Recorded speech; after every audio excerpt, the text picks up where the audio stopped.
Mais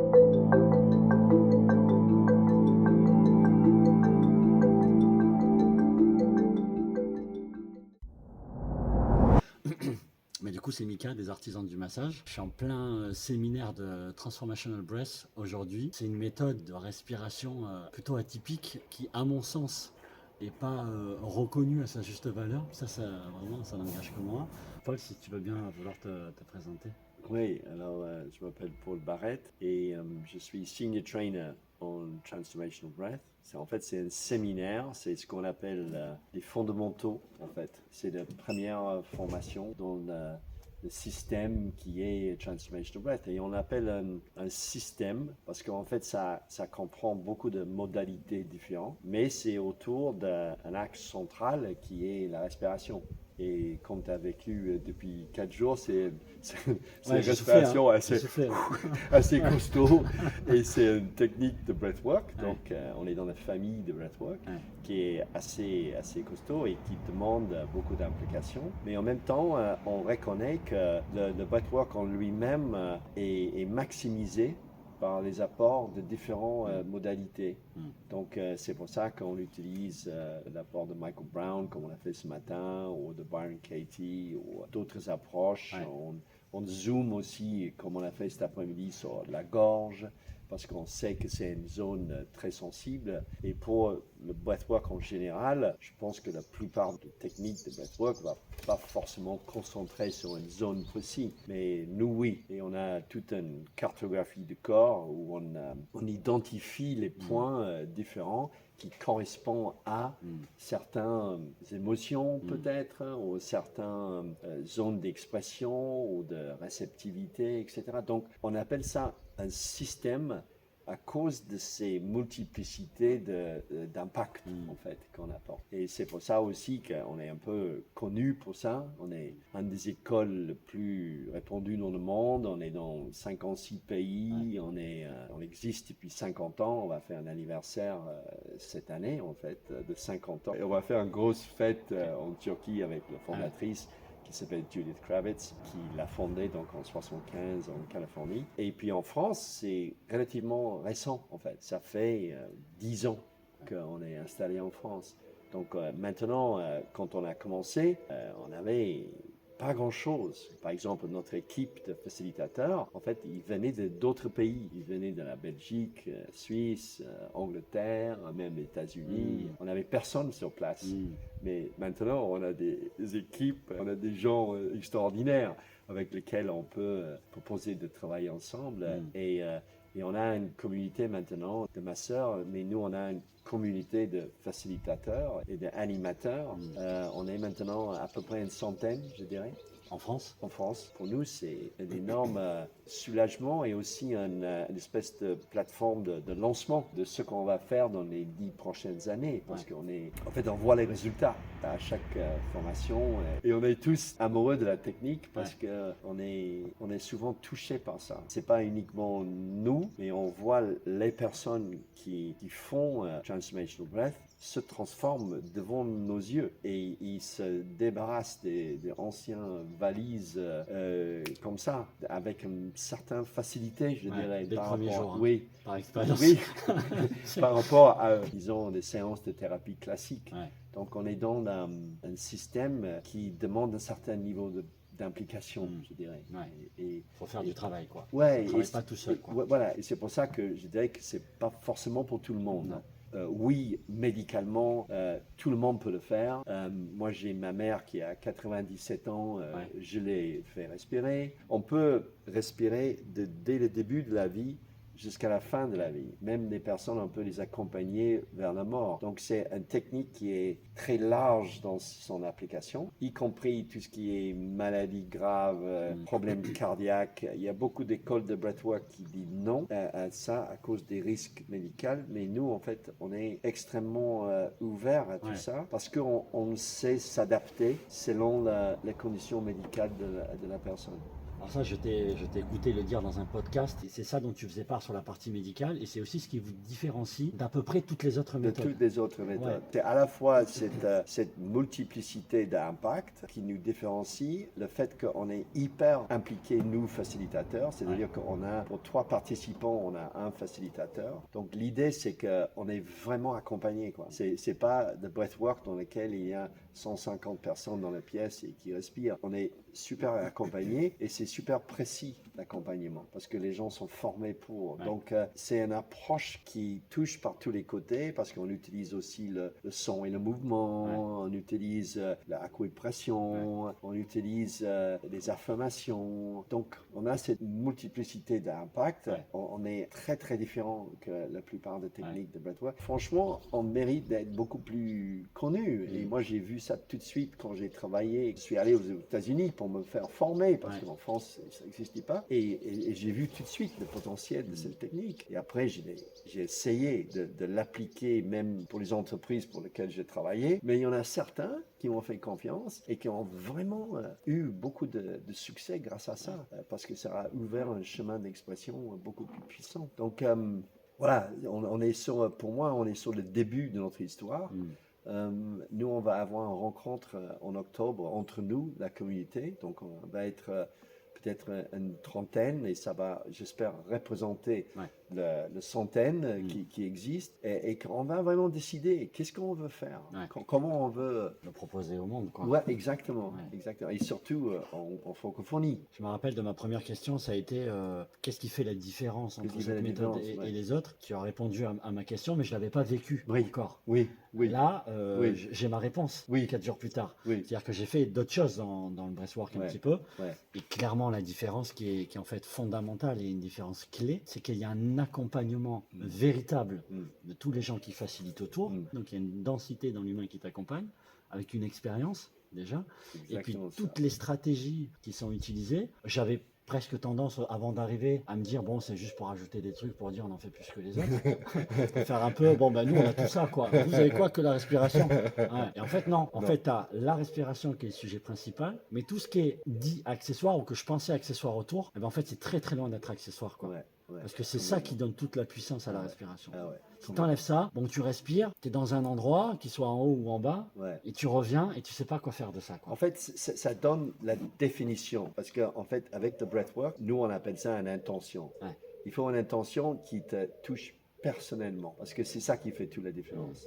Ce n'est pas une intention générale, j'aimerais bien la paix dans le monde, ou je ne sais pas quoi. Ça, c'est une intention générale. Mais quand je m'applique à ma situation, à ma vie affective, à ma vie familiale, à ce que je vis sur le plan professionnel, que je ne trouve pas ma place, que je ne trouve pas ma place dans ma relation intime, que je n'ai pas une relation intime épanouie, toute cette souffrance-là qu'on peut tous vivre à un moment donné dans notre vie, on l'utilise dans Transformational Breath pour aiguiser, pour donner une direction à notre respiration. Alors du coup, la respiration répond. C'est un peu comme un cheval, je dirais. C'est oui, je veux partir là-bas. Amène-moi là-bas. Donc ça devient comme un baguette magique quelque part. C'est que tu vas partir dans cette direction-là avec ta respiration. Et puis ça peut apparaître très anodin, la respiration, mais si on pense, c'est la connexion avec le monde spirituel, mais c'est la connexion avec l'invisible, avec peut-être ce qui était avant nous. En fait, c'est la connexion un peu à tout. Dans la culture indienne, on appelle ça le prana, l'élan de vie, ou l'énergie de vie, l'essence de la vie. En fait, c'est imperceptible et pourtant, c'est l'élément fondamental. Exactement. Donc, en même temps, quand tu dis « wow, de respirer, une semaine pour faire ça. Bon, moi, je me souviens quand je suis allé en Californie pour apprendre à respirer, j'étais à l'aéroport et le douanier m'a dit « Alors, monsieur, vous venez ici pour quoi faire ?» Et je dis « Pour apprendre à respirer. » Et le mec m'a rigolé au nez. Et donc, pour la plupart des gens, c'est bizarre. Mais si on regarde la tradition, la Grèce antique, par exemple, le fait que des écoles de respiration à l'époque étaient des écoles spirituelles. La respiration est traditionnellement très lié à la méditation, à la recherche spirituelle. Donc, ce n'est pas étonnant. L'effet un peu waouh qu'on produit, c'est souvent, il y a une prise de conscience, tout d'un coup. Que là, j'ai un truc qui est hyper banal, qui est ma propre respiration, que je connais depuis le jour où je suis né, mais en fait, je ne connaissais pas. Moi, après 10 ans, ça me touche encore, tu vois, la respiration. Je suis devant une espèce de mystère de la vie. Je vois mes propres enfants, je vois ma famille, je vois toutes les personnes que j'ai rencontrées dans la vie. Je le vois à travers la respiration.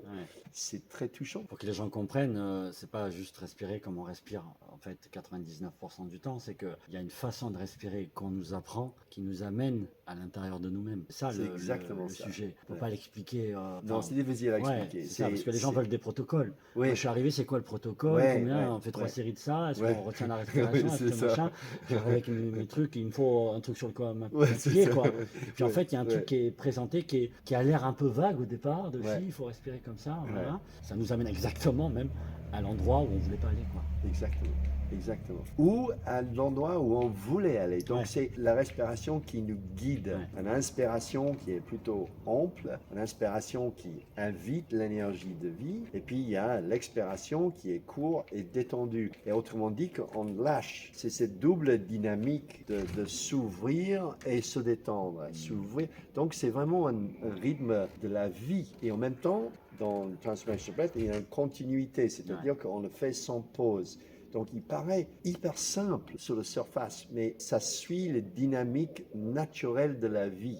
Sauf qu'on est en train de l'intensifier. C'est comme si on a accès à la prana dans la vie de tous les jours, avec une respiration normale, mais avec les techniques de Transformation Breath, c'est plus de prana. Et cette énergie de vie, c'est ça qui va te guider. Donc, nous, on a une idée, on a une intention, on dit, c'est comme un message qu'on envoie là-haut, je veux ça, ou je veux aller dans cette direction-là. Et ça, c'est important. Et après, on se laisse guider. C'est la respiration qui prend le volant quelque part. C'est cette perte de contrôle, finalement, qui nous amène à... Il y a cette notion-là de lâcher prise et de surrender. Et c'est ça aussi qui nous différencie de beaucoup d'écoles de breathwork. Mais nous, on a une direction qui est différente. Pour faire la connexion avec le massage, donc moi je suis masseur professionnel depuis 2 ans maintenant. J'ai voulu d'abord commencer après ma reconversion militaire après l'armée sur une thérapie du corps. Parce que c'est ça qui me parlait. Je voulais pas un truc trop aérien parce que je voulais une structure sur laquelle pouvoir me reposer. Et j'ai senti l'appel d'autre chose et c'est la respiration qui est arrivée tout de suite. Qu'est-ce que tu y mettrais toi comme connexion pour le masseur ou alors pour le massé dans la respiration? C'est deux approches évidemment différentes pour les deux côtés, parce que dans Transformation Breath, je pense qu'on va solliciter beaucoup plus, comme on a dit là tout à l'heure, la personne dans un massage, ou en tout cas c'est ça l'image que moi j'ai d'un massage, je me pointe et je me laisse aller, je m'ouvre vers les possibilités que l'autre me guide totalement, je dirais. Là, dans la respiration, c'est un peu différent, mais je pense qu'il y a un lien qui est pour moi évident, c'est qu'on démarre avec une intention noble de base. C'est-à-dire que dans la respiration et dans le massage, on est là pour faire du bien. On n'est pas là pour faire n'importe quoi. On est là pour apporter du bien. Et je pense que ça paraît évident, mais je pense que ça vaut le coup de le souligner parce que c'est dans l'intention de la personne qui pratique et l'intention de la personne qui reçoit qu'il y a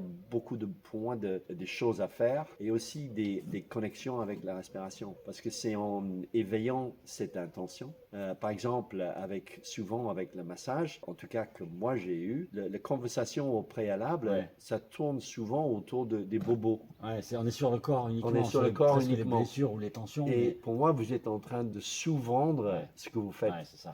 Et puis, il y a les attentes cachées. Parce qu'on dit les attentes, si vous pouvez m'apporter un peu de détente. Mais en fait, de véritables attentes, c'est sauvez-moi la vie. Apportez-moi la clarté dans mes relations. C'est tout le bagage émotionnel que tout le monde porte. Et je pense, à mon sens, c'est que l'approchement entre un massage et Transformation Breath, ça sera de comprendre que dès qu'on a fixé cette intention de porter le bien, en fait, les dimensions possibles de cette intention sont profondes.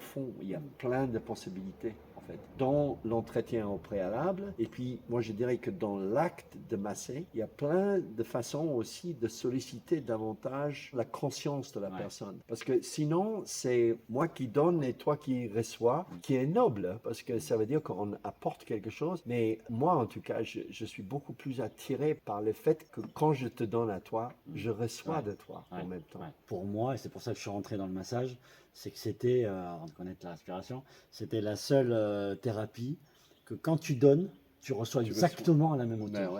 T'es pas en posture de coach où c'est toi le sachant et tu vas proposer un soin.